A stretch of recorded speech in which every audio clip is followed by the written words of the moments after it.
हमें ज्वाइन किया हुआ नुसरत जावेद साहब ने। शाह साहब, उन्होंने क्लियरली कहा है कि जो इलेक्शन सुप्रीम कोर्ट आपने हुक्म दे दिया है आपके ताबे हैं, लेकिन इससे एनार्की फैलेगी, अफरा तफरी फैलेगी और मुल्क जो है एक तबाही के रास्ते पे जाएगा। इसको दोबारा सोच लें। मेरा अपना ख्याल है कि अब कोई तौजीहात की और इंटरप्रिटेशन की तो कोई गुंजाइश नहीं रही। बातें बहुत खुल कर होना शुरू हो गई हैं ना, समझ गए बात।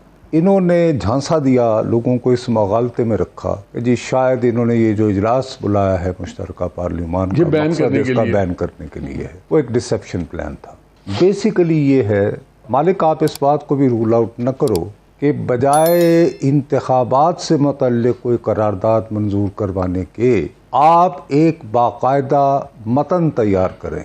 मतन ये कि जी फुला हजरात के खिलाफ सुप्रीम जुडिशल काउंसिल जो है वो कार्रवाई करे, और वो मतन करारदाद ना हो, वो एक बाकायदा दरख्वास्त हो कि we as parliamentarians collectively demand from the supreme court of Pakistan. इस बात को आप रूल आउट मत कीजिए, इसके इम्कान अपनी जगह मौजूद है। दूसरा जो मेरा माथा ठिनका है उस पर आपने तवज्जो नहीं दी, जो आपने क्लिप चलाया तारड़ साहब का, बल्कि मैंने भी पहली मरतबा सुना है क्योंकि मैं नॉर्मली टीवी नहीं देखता हूँ, तो उसमें वो फरमा रहे हैं कि जिस दिन गाड़ी में हाजिरी लगी थी वो अली अफजल शाही साहब ने फ़ोन किया, मुतल्लिका जज साहब को फ़ोन किया। अब मुतल्लिका जज साहब जो हैं इस बयान पर उन्हें तलब कर सकते हैं, सही है, और खुदा न खास्ता मेरे ख्याल में तो करना भी चाहिए, करें कोर्ट्स को तो सीरियसली। तो मैं कह रहा हूँ ना, तो उसमें खुदा न खास्ता जो इतने धड़ल्ले से कह रहे हैं कि उन्होंने फ़ोन किया, तो वहाँ पे भी अगर ऑडियो रिकॉर्डिंग हुई तो इशू तो आ जाएगा।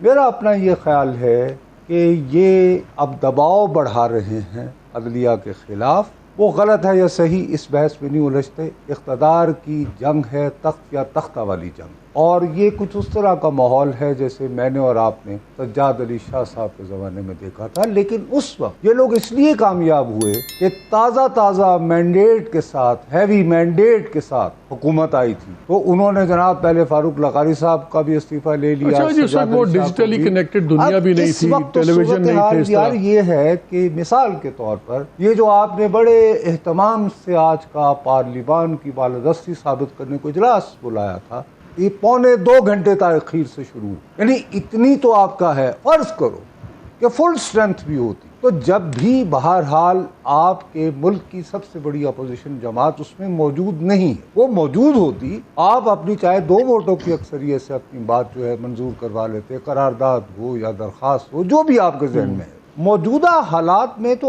आपके पास ऐसी कोई, मैं अखलाकियात की बात नहीं कर रहा हूँ, मैं सियासी कुव्वत की बात कर रहा हूँ, मौजूद नहीं है कि आप ये कर सके। अब ये है कि एक नए विक्टिमहुड का जो है मेरी दानिश में नैरेटिव बनाया जा रहा है। ये कहेंगे कि जी अदलिया हमें चैन नहीं लेने दे रही, उन साहब को हैंडल्स के बारे में रोज ही आ रहा है। मालिक साहब 30 सेकंड देंगे? जी जी। नुसरत साहब, आपके करीब एक बड़ा हैंडसम बंदा बैठा डॉट्स वाली टाई पहन के, उससे पूछे कैमरा प्रेशर नहीं डाल रहा कि इमरान खान को ना दिखाओ? इनसे जरा पूछे तो सही, हमारा भी तो थोड़ा सा, हमें भी तो टटोले ना हम। अच्छा, हमारे पंजाब के इलेक्शंस होते हैं तो पीटीआई को 25 से 30 सीटों की लीड है, तो एक ये भी कह रहे हैं कि अगर इलेक्शन होते हैं लेकिन ये सारी चीज़ें चल रही हैं, रोज़ छापे अंदर बाहर, ज़मान पार्क में आज धमाका कल धमाका, फिर चीज़ें, एक फिजा नहीं बन रही इलेक्शन की। हर किसी को शक है कि शायद इलेक्शन नहीं होना।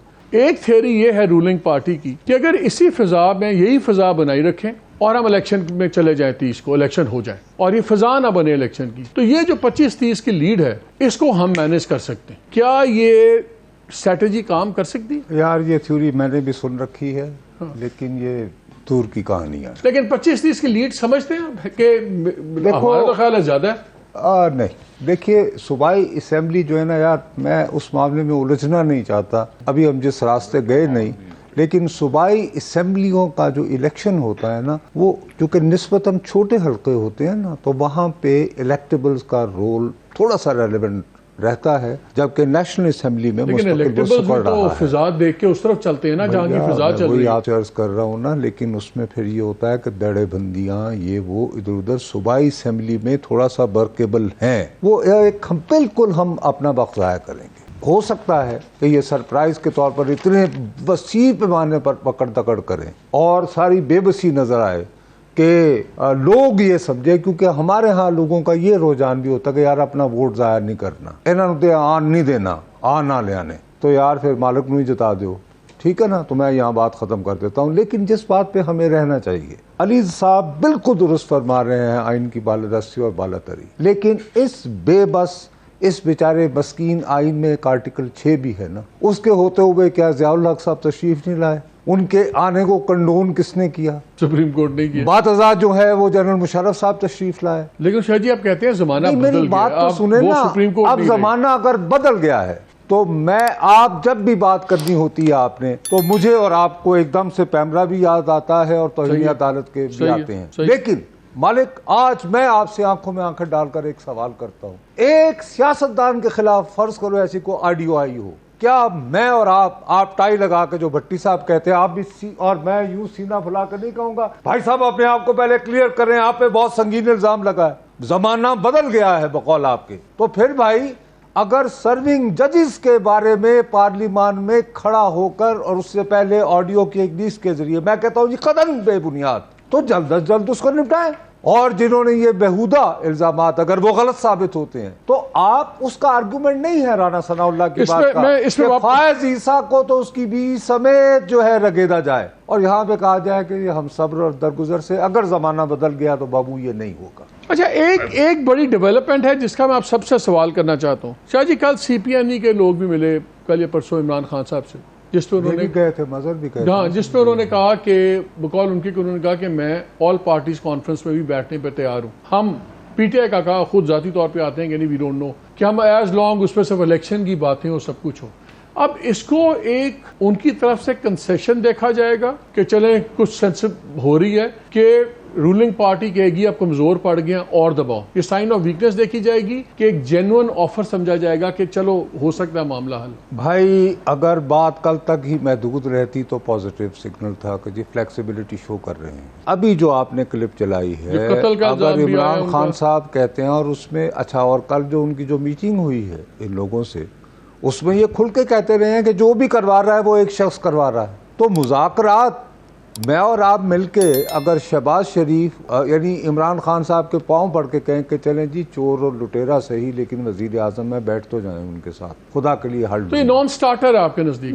नहीं, लेकिन अब देखो ना, अब तो फिर एक स्टेप फॉरवर्ड हो गया। क्यों हो गया? एक बात तयशुदा है, जैसे हुकूमत ने इलेक्शन नहीं करवाने, इसी तरह इमरान खान बजिद हैं कि चाहे कुछ हो जाए मैंने गिरफ्तार नहीं होना, कुछ वो तो आज भी कह रहे हैं हो जाऊंगा मैं गिरफ्तार। अरे साथ ही अगर साथ ह्यूमन शील्ड मुयस्सर है और 5 बंदों की कहानी भी आ गई आपको और मुर्तजा भुट्टो भी आ गए, तो क्या ये गिरफ्तार ना होने के इरादे होते हैं? भाई अगर आपको इतना ही यकीन है तो आप कहें कि जी मैं खुद आ रहा हूं, तो बराए मेहरबानी आप मुझे गिरफ्तार करने के लिए टीम ना भेजें, क्योंकि मैं तसादुम नहीं चाहता। तो प्लीज ये भी बात आप ज़हन में रखें। जी भट्टी साहब। अच्छा मालिक साहब, जो कल साहब मिले हैं इमरान खान साहब को, उनके खुदा के वास्ते अपने इदारों में इंडिपेंडेंट सहाफत तो शुरू कर लें, फिर अजली दुश्मन पीपल्स पार्टी नौ लीग इक़्तिदार का फैसला करें। अल्लाह का वास्ता है, आप किसे जई ना तो गल करनो रही ना, उन्हें अपने इदारे में सिर्फ सहाफत इंडिपेंडेंट कर ले, दयानतदारी से काम करवा ले, कोई प्रेशर ना माने।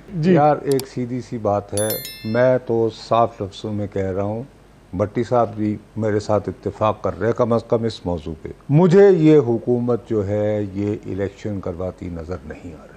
अब बात यह है कि जो दूसरी बात जो हम लोग नहीं समझते ना, मुसीबत शाह जी 2-3 मिनट है, मुझे वाज़ेह जवाब सादा मैं ये कहता हूँ कि सुप्रीम कोर्ट जो आप कह रहे हो ना, उन्होंने ऑर्डर कर दिया। हाँ, फिर क्या होगा? इफ्तिखार साहब जो बहाल हुए थे पूरे अवामी तहरीक के साथ, वो इस बात पर तुले हुए थे ना कि मैंने मुबैना तौर पर आसिफ अली जरदारी की स्विस बैंकों में जमा रकम को वापस लाना है। उसके लिए उन्होंने एक वजीर आजम को घर भी भेजा। ठीक, बताइए क्या वो सुराग मिल गया था? आखिरी 30 सेकंड, सुप्रीम कोर्ट के हुक्म के बावजूद मालिक साहब अभी तक KPK ने इलेक्शन शेड्यूल अनाउंस नहीं किया, तो हुकूमत सुप्रीम कोर्ट के हुक्म को कितनी अहमियत देती है ये आपके सामने है। जिस दिन 90 डेज के वो एक्सपायर हुआ, इस चीज का कभी इम्कान है कि केपी की गवर्नमेंट भी जाएगी, पंजाब की गवर्नमेंट भी जाएगी और एन मुमकिन है कि मरकजी हुकूमत भी चली जाएगी। ब्लैक होल नजर आ रहा है शाह जी। खुल गई है ना, भाई साहब, मैं आपकी खिदमत में अर्ज किए चले जा रहा हूँ, आप समझ के नहीं दे रहे, जानबूझकर यानी कि भोली बंदे पे। और सही कहते हैं भट्टी साहब, आप टाई लगा के बैठ जाते हैं। यार मैं ये बस सिर्फ आपकी खिदमत में अर्ज कर रहा हूँ कि दिन निकलता नजर नहीं आता। आगे समझ, हम दायरों में सफर के आदी हैं और पहुंचो के खोती ने उसी बरकत के नीचे जाना है। तो देखिए, एक पार्टी इलेक्शन कराना तो नहीं सोल्यूशन चाहती। क्या है भट्टी साहब, सोल्यूशन क्या है क्विकली? सोल्यूशन ये कोई इलाज है कि को खाना पकाने की तरकीब के प्रोग्राम शुरू। कोई हल है? कोई हल नहीं है। मैं नुसरत जवेद साहब को 100% करता हूँ। मेरी इंफॉर्मेशन के मुताबिक इलेक्शन नहीं करा रहे, जिसकी जिंदा मिसाल सुप्रीम कोर्ट के हुक्म के बावजूद अभी तक गवर्नर KPK ने नहीं कहा भाई हुक्म अदूली नहीं होती तो और क्या होता है। कैसे होती है हुक्म अदूली? उठ के कोई थप्पड़ मारे तब भी होती है। उनके आर्डर पर इंप्लीमेंट ना करना ही तौहीन अदालत है, जो अभी तक बादी नजर में नहीं हुआ। उनका शेड्यूल 54 दिन नहीं हो सकता, आज भी ऐलान कर दें वो तो।